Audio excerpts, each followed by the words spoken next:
Doctor Tuliram Ronghang ছাৰৰ ওপৰত কিছুমান ইলেক্ট্ৰনিক মিডিয়া তথা আমাৰ কিছুমান অপজিশ্যন কংগ্ৰেছ তথা APHLC সকলে যিবিলাক অভিযোগ আনিছিলে সেই লৈ পেলাই আজি আমি অনুভৱ কৰিছো যে সত্যতা সদায় সত্যটো জয়। এই কথাটো আমি অনাৰেবল হাইকোৰ্টত আমি সন্মান জনাইছো কিয়নো ডক্টৰ তুলিৰাম ৰংহাং CM ছাৰৰ ওপৰত এটা এলিগেশ্যন আছিল এটা তেখেতৰ লৰাই যিটো ঘৰ নিৰ্মাণ কৰিছে সেই ঘৰ নিৰ্মাণ কৰা লৈ পেলাই গোটেই অসমত তথা অসমৰ পৰা বাহিৰতো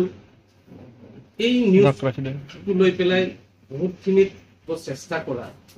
এইটো আমি দেখিবলৈ পাইছো। এইটো লৈ পেলাই যে আমাৰ কথাটো হৈছে আমি 6 শিডিউল এৰিয়া তথা জনজাতিসকলৰ আমাৰ সন্মানীয় ডক্টৰ তুলিৰাম ৰংহাং ছাৰে পৰাপক্ষত কাৰ্বি আংলঙত বিভিন্ন জাতি জনগোষ্ঠী শান্তি কেনেকৈ ঘূৰাই আনিব আৰু কেনেধৰণে বিভিন্ন জাতি জনগোষ্ঠী ঐক্য হৈ পেলাই আমি থাকিব পাৰিম এই কথা চেষ্টা কৰাৰ কাৰণে আজি আমি অনুভৱ কৰিব পাৰিছো যে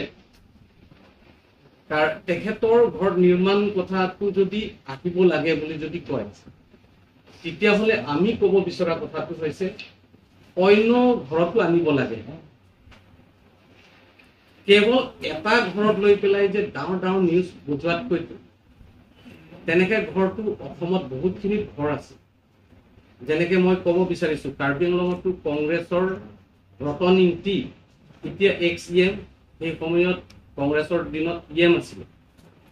তেখেতৰ ঘৰতো আনিব লাগে তেতিয়াহে আচল পিকচাৰটো গম পাব। বা জগত সিং ইংতিও আছে লগতে আজি জগত সিং ইংতিও ঘৰ নিৰ্মাণ কৰি আছে তেখেতৰ ঘৰটো কম সৰু নহয় কিন্তু সেই তুলনাটো আনিব লাগে। আৰু অসমত এনেকে ঘৰ আছে আমাৰ নেতাসকলৰ সি কংগ্ৰেছৰ নেতাবিলাকৰ কথাও কম যদি আনিলে কিন্তু তুলিৰাম ছাৰৰ তাৰ ল'ৰা যিটো ঘৰ নিৰ্মাণ কৰিছে এই কথাটো তেতিয়াহে মিলিব। আৰু একটা কথা মই ক'ব বিচাৰিছো মানুহবিলাকে কিছুমানে কৈছে 200 crore কিছুমানে কৈছে 150 crore এনেকে যিবিলাক কথা কৈছে কিন্তু এতিয়া আমাৰ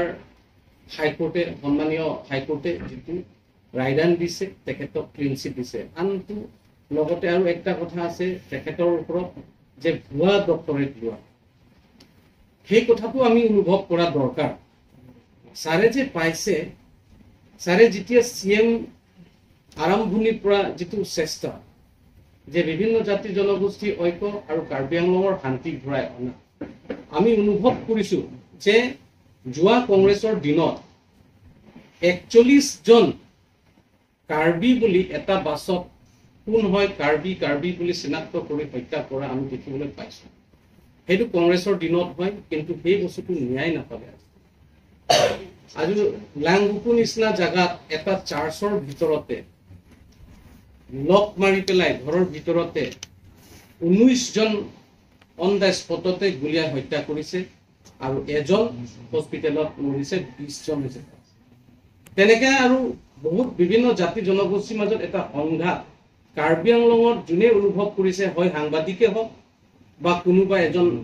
ব্যৱসায়ী মানুহে হওক কোনোবা ইণ্টেলেকচুৱেলে হয় কোনোবা যুৱ ছাত্ৰ কোনোৱে সব সমাজতে আমি গম পাইছো যে কাৰ্বি আংলঙত শান্তি ঘূৰাই অনাটো অসম্ভৱ বুলি মানুহে কৈছিল কিন্তু আমাৰ CM ছাৰে CM হৈ যোৱাৰ পিছত দেখিবলৈ পালো যে উগ্ৰপন্থী কাৰ্বি 6টা সংগঠনৰ লগত আলাপ আলোচনা কৰি পেলাই সংবিজিতৰ নিচিনাৰ মানুহ শান্তি পথলৈ ঘূৰি আহিছে মেইন ষ্ট্ৰীমলৈকে ঘূৰি আহিছে লগতে চুক্তিও হৈছে। আৰু আদিবাসী সংগঠনে কওক কুকি সংগঠনে কওক ডিমাচা সংগঠনে কওক সকলো চৰকাৰৰ লগত আলাপ আলোচনা কৰি পেলাই কাৰ্বি আংলঙত এতিয়া পুনৰ শান্তি ঘূৰি আহাৰ এইটো অনুভৱ কৰিছে।